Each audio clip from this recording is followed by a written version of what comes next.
तो क्या तुम एक मोबाइल फोन में गेम बना सकते हो? इसका जवाब तुम्हें वीडियो में आगे मिल जाएगा। तो 2 साल पहले मेरे रिकमेंडेशन में एक वीडियो आई थी जिसमें एक बंदे ने स्क्रैच नाम की एक वेबसाइट से गेम बनाई थी। स्क्रैच एक ऐसी वेबसाइट है जिससे अमेरिका जैसे देशों में छोटे छोटे बच्चों को गेम डेव और एनिमेशन सिखाया जाता है। तो जरूर तुम्हें भी इसके बारे में पता होगा क्योंकि अब इंडिया में भी इसे स्कूल्स में पढ़ाया जाता है। क्यों? क्योंकि अमेरिका ने स्टार्ट किया और इंडिया ने कॉपी। और भाई अगर तुम गूगल पर देखोगे कि इसे सीखने में कितना टाइम लगता है तो तुम्हें पता चलेगा कि तुम इसे 1 से 6 महीने के अंदर बहुत बढ़िया से सीख सकते हो। पर हमारे स्कूल में इसे 1st से लेकर 8th क्लास तक सिखाया जाता है। क्यों? क्योंकि हमें तो दिमाग की कमी। और भाई अब तो छोटे बच्चों को भी कोडिंग सिखा रहे हैं। तो जब मैं छोटा था तब मुझे 1st से लेकर 4th तक तो MS पेंट और नोटपैड ही सिखाया था। फिर 5th से 10th तक MS Word, Excel, presentation, Access और ना के बराबर क्यू बेसिक, जो कि मुझे याद भी नहीं, ओपन ऑफिस और HTML बेसिक से भी बेसिक। भाई मेरे स्कूल वालों ने कोई काम की चीज नहीं सिखाई कंप्यूटर में। और भाई छोटे छोटे बच्चों को सब कुछ सिखाया जा रहा है। और भाई मैं नहीं चाहता कि छोटे बच्चे आके मुझे बोले कि भैया तुम्हें तो कुछ आता ही नहीं।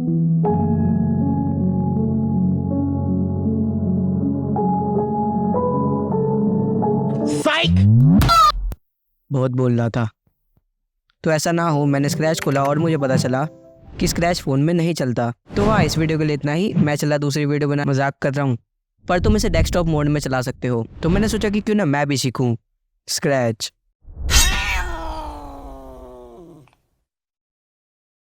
पर मैं तो मुश्किल चीजें करता हूँ और ऐसे मुश्किल काम करने में मुझे बहुत मजा आता है। और ये तो बच्चे करते हैं। तो इसे सीखने के लिए मैंने सबसे पहले वो काम किया जो सब लोग करते हैं किसी चीज को सीखने से पहले, और वो है ट्यूटोरियल्स देखना। तो सबसे पहले मैंने ये वाली प्लेलिस्ट देखी जिससे तुम्हें स्क्रैच चलाना आ जाएगा। तो ये देखने के लिए कि मुझे स्क्रैच आया या नहीं, मैंने गेम्स बनाना स्टार्ट करी और मेरी पहली गेम थी इन्फिनिट पोंग। तो ऐसी गेम्स तुमने बहुत देखी होंगी जिसमें हम एक टाइल को कंट्रोल कर सकते हैं और हमें बॉल को बाउंस बैक करवाना होता है और दूसरी टाइल अपने आप चलती है। मैंने भी वैसी ही गेम बनाई जिसमें हम एक टाइल को कंट्रोल कर सकते हैं और अगर हमारी बॉल दूसरी टाइल मिस कर देती है तो हम जीत जाएंगे, पर वो टाइल कभी मिस नहीं करती और हर हिट के साथ बॉल की स्पीड भी बढ़ जाती है। पर ये तो फिर खत्म ही नहीं होगी, इसलिए मैंने नाम के आगे क्वेश्चन मार्क लगाया था। तो अगर इसमें तुम्हारे पॉइंट्स 106 से ऊपर चले जाते हैं तो वो टाइल काम करना बंद कर देगी और फिर तुम उसे हरा सकते हो। और एक बॉल स्ट्राइक करने पर हमें 2 पॉइंट्स मिलते हैं, पर फिर भी इतने पॉइंट्स करने के लिए हमें 535 बार बॉल को बाउंस बैक करवाना होगा। पर उसकी भी एक ट्रिक है, अगर बॉल हमारी टाइल के कॉर्नर्स पर टच करेगी तो वो ग्लिच कर जाएगी, फिर हम पॉइंट्स बना सकते हैं। लिंक डिस्क्रिप्शन में है, खेल लेना। तो अब बारी है दूसरी गेम की। तो अब मुझे एक मुश्किल गेम बनानी थी जिसे बनाने में मुझे बहुत टाइम लग जाए। तो मैंने सोचा कि मैं एक पिक्सल वाली गेम बनाऊंगा। उसके लिए मैंने ग्रिफ पैच की ये वाली सीरीज देखी। अगर तुम्हें ग्रिफ पैच नहीं पता तो मैं तुम्हें बता दूं कि ये स्क्रैच का मोर्टल है। ग्रिफ पैच दुनिया का सबसे ज्यादा प्रोफेशनल स्क्रैच यूजर है और इसने दुनिया की सबसे बढ़िया स्क्रैच गेम्स बनाई है। ये गेटिंग ओवर इट और ज्योमेट्री डैश भी स्क्रैच में बना चुका है। तो पिक्सल वाली गेम बनाने के लिए मुझे टाइल्स चाहिए थी। टाइल्स वो ब्लॉक्स होते हैं जिससे एक पिक्सल गेम बनती है, जिसके लिए मैंने ये ऐप डाउनलोड किया और उससे सीखा। ये ऐप फोन में पिक्सल आर्ट्स के लिए बेस्ट है। फिर मैंने कुछ ब्लॉक्स और स्प्राइट्स बनाए और अपनी गेम बनानी स्टार्ट करी। फिर थोड़ी सी बनाने के बाद वो गेम नहीं चल रही थी। तो मुझे लगा कि वो इसलिए नहीं चल रही क्योंकि मेरा फोन इतने सारे टास्क को एक साथ नहीं कर पा रहा था। तो मैंने उस गेम को छोड़ दिया क्योंकि पिक्सल गेम फोन में तो क्या, कंप्यूटर में बनाना भी बहुत मुश्किल होता है। तो अब मुझे अपनी इमेजिनेशन से गेम बनानी थी। तो मैंने अपनी गेम का आइडिया सोचा। तो आइडिया क्या था कि गेम में हम एक गरीब इंसान होंगे और हमें करोड़पति बनना होगा। तो पैसे कमाने के लिए हमारे पास एक स्किल होगी और वो है आर्ट। तो हम इसमें आर्ट वर्क्स बनाकर बेचेंगे, पास से पार्ट आउट की तरह। पर फिर मुझे पता चला कि हम स्क्रैच में अपनी ड्राइंग्स को मूव नहीं कर सकते। तो मैंने आइडिया चेंज करा और इसमें और भी चेंजेस करे और अब ड्राइंग डायरेक्टली बिकेगी। तो अब मैंने इसमें एक गेम सेक्शन बनाया जिसमें हम गेम खेलकर पैसा कमाएंगे। गेम खेलकर पैसे कमाएंगे कैसे? गेम खेलकर हम रियल लाइफ में भी पैसा कमा सकते हैं। So this video is sponsored by. तो अब मैंने इसमें 3 गेम्स डाली, एक स्पेस वाली, एक शूटिंग वाली और एक क्विक गेम। तो सबसे पहले मैंने स्पेस वाली गेम बनाई। तो स्पेस वाली गेम में एक स्पेसशिप होगी जो एनिमे वाली स्पेसशिप को मारेगी और साथ ही में स्पेस में एस्ट्रॉइड घूम रहे होंगे, उल्का पिंड घूम रहे होंगे जिससे टकराकर हम मर सकते हैं। और एक एनिमे को मारने से हमें 1 कॉइन मिलेगा और इसको मैंने नाम दिया स्पेस वार्स, नहीं स्पेस इन्वेजन, नहीं स्पेस कलेस। क्या जोक मारा भाई। फिर मैंने शूटर वाली गेम बनाई और इस वाली गेम ने मेरा सबसे ज्यादा दिमाग खराब करा है। तो इसमें एक पर्सन होगा जो बस एनिमीज को मारेगा, बस सिंपल। पर मैंने उसमें स्टेज भी डाला था और स्टेज और कैरेक्टर्स को एक साथ मूव करवाने और कैरेक्टर्स को लेवल के साथ इंटरेक्ट करवाने में, जैसे कैरेक्टर्स लेवल के आर पार न जाएं और अटक न जाएं, ये करने में मेरी मर गई। भाई मैंने पता नहीं कितनी बार कैलकुलेशंस करके बनाया पर हर बार फेल हो गया। फिर मैंने इसे बीच में छोड़ दिया और तीसरी गेम बनाना स्टार्ट करी। तो ये गेम सिंपल सी होगी। इसमें 2 कैरेक्टर्स होंगे, एक सिटीजन और एक एनिमी। जब हम गेम स्टार्ट करेंगे तो साइड से दोनों में से कोई एक आएगा। हमें एनिमी को टैप करके मारना होगा और सिटीजन को नहीं मारना होगा। 3 बार गलती करने पर हम आउट हो जाएंगे और एक सिटीजन सेव करने के हमें 8 कॉइंस मिलेंगे और इस गेम का मैंने नाम रखा सेव द सिटीजन। तो अब गेम के साथ साथ मैंने एक और सेक्शन रखा और वो था पिज्जा सेक्शन, क्योंकि जब मैं छोटा था तब मुझे ये वाली गेम बहुत पसंद आई थी। इसमें हमें पिज्जा बनाकर बेचना होता है। तो सबसे पहले मैंने टॉपिंग्स बनाई, टमाटर, प्याज, ऑलिव, मशरूम, चीज और पनीर।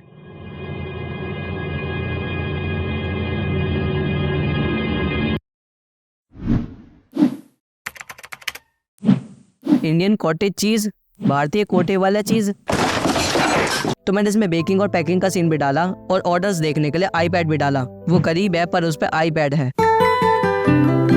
फिर मैंने इसमें ऑर्डर्स का भी सीन डाला जिसमें 2 टाइप के ऑर्डर्स होंगे। एक तो मेरा ऑर्डर होगा जिसमें मैंने अपने टाइप का पिज्जा ऑर्डर कर रखा होगा और दूसरा रैंडम ऑर्डर होगा। और अगर तुमने ऑर्डर के हिसाब से सारे इंग्रेडिएंट्स डाले होंगे तो तुम्हें 120 कॉइंस मिलेंगे और अगर कुछ कम हुआ तो उसी हिसाब से पैसे मिलेंगे।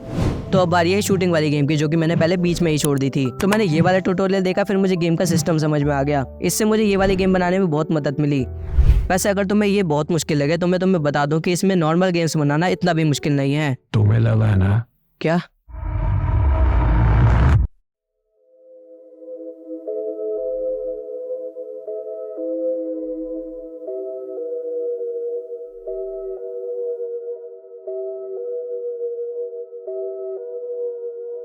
तुम्हें सही में लगा कि तुम अपने फोन में गेम बना लोगे?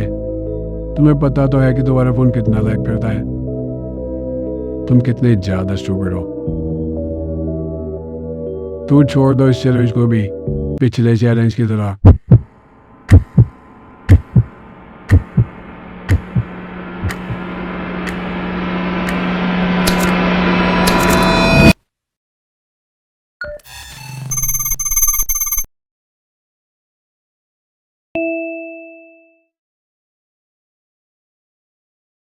अब बस एक ही चीज बची है, टर्बो वार्प।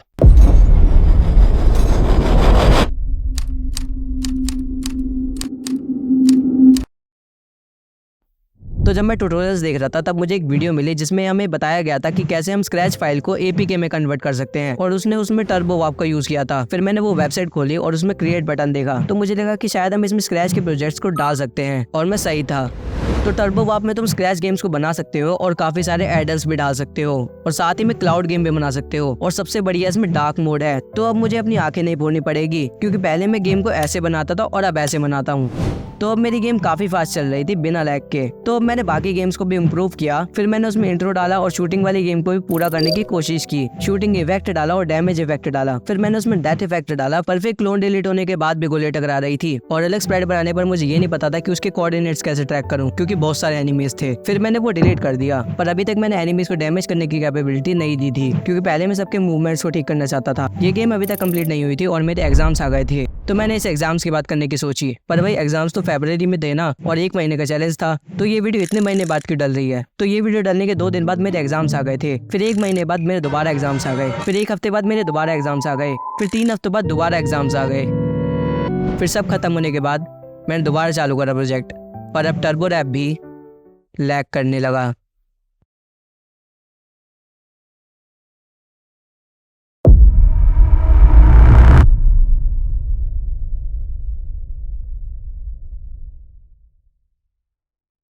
अब क्या? अब तो टर्बो वार्प भी चला गया। Should I use it? I think I should. तो 21 जनवरी 2024 को मेरे घर में एक कंप्यूटर आया। मैं इस चैलेंज के लिए उसे यूज़ तो नहीं करने वाला था, पर अब मेरे पास कोई चॉइस भी नहीं बची थी। तो मैंने इसे कंप्यूटर से कंप्लीट करने की कोशिश की। मैंने इसमें साउंड इफेक्ट्स डाले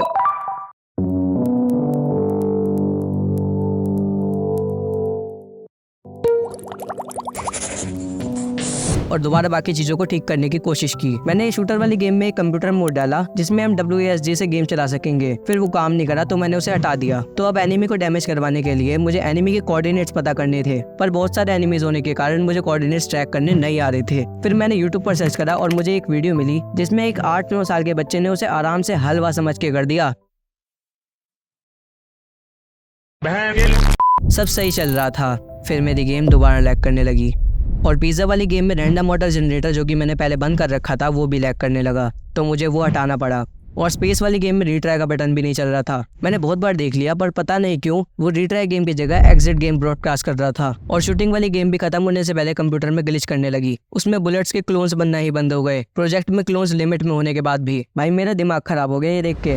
तो ये गेम अब ज्यादा देर खेलने लायक तो बची नहीं थी और मेरे 30 दिन भी खत्म होने वाले थे। तो मैंने गेम का एम बदल दिया और अब हम एक गरीब इंसान है और हमारी आज एनिवर्सरी है, तो हमें 15 मिनट के अंदर 500 कॉइन्स इकट्ठे करने हैं अपनी वाइफ को रिंग दिलाने के लिए। और 500 कॉइन्स होने के बाद हम उसे रिंग खरीद कर दे पाएंगे और गुड एंडिंग होगी। पर अगर नहीं दे पाए तो बैड एंडिंग होगी। तुम गेम खेलकर कमेंट में बता सकते हो कि मैंने क्या मिस्टेक्स करी थी, मैं तुम्हारे कमेंट को लाइक कर दूंगा। खत्म 30 दिन, पर इस बार मैं एंड तक फोन का यूज नहीं कर पाया और फिर भी मेरी गेम खत्म नहीं हुई।